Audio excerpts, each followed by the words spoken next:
you know, the Antarctic Snow Cruiser, nicknamed the Turtle, was a specialized American vehicle used for exploring Antarctica in 1940.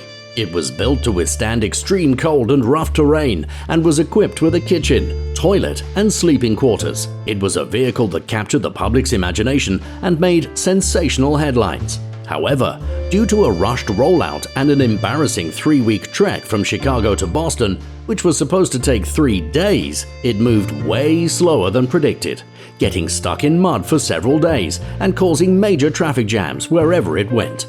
Due to the sheer size and its 10 feet tall smooth tractionless tires, which was a bizarre decision in hindsight, it was practically useless as soon as it arrived on the surface of Antarctica's extreme snowy terrain.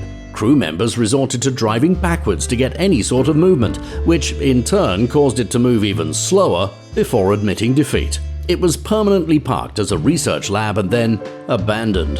The whereabouts of the Antarctic Snow Cruiser is unknown. It's possible that it's buried in layers of snow and ice or sank to the bottom of the ocean.